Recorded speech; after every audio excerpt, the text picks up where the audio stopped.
Hello, আসসালামু আলাইকুম। Already আমাদের হাম্মাম ওয়ারিং করা শেষ। দেখেন, আপনাদেরকে ইম্পর্টেন্ট কিছু দেখাই। দেখেন, এটা হচ্ছে হিটারের লাইন।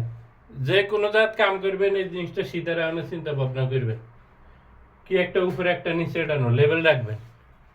আর এই দেখেন, এটা হিটারের কারেন্টের লাইন, আর এটা হচ্ছে ওয়াশিং মেশিনের লাইন। আর ওয়াশিং মেশিনের পয়েন্ট আছে নিচে, আর ওয়াশিং মেশিন কারেন্টের লাইন। আর এটা বেসিং। এই বেসিংটা হচ্ছে এর কিনা কোনো স্ট্যান্ড হালা বেসিং ন, এটা পুরা ভিতরে পাইপ থাকবো, কোনো পাইপ নিচে দেওয়া যেতে। আর এই শাওয়ারটা হচ্ছে ভেরি ইম্পর্টেন্ট। এই শাওয়ারটা লেভেল থাকতে হইব, এবং কি মাপ বরাবর থাকতে হইব, আর জিনিসটা সিধা থাকতে হইব। আর যদি আপনি মাপ বরাবর আছে জিনিসটা সিধা নাই, মিক্সার লাগাইতে বহুত সমস্যা হয়। এক সাইড টাইট হয়, এক সাইড টাইট হয় না, পানি লিক হয়। আর আপনি যদি বরাবর হয় কোনো সমস্যা নাই। আর দেখেন, এটা হচ্ছে মেইন গেট বল।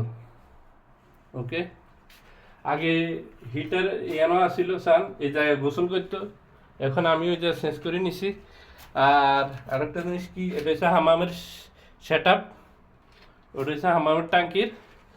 আর এই দেখেন কেসিং আছে, কেসিং ওয়ারিং করা শেষ। এখন আমার সালাম ভাই দেখেন কি সুন্দর সিমেন্ট দিয়ে পুরো ফুল বদ্ধ করে দিছে।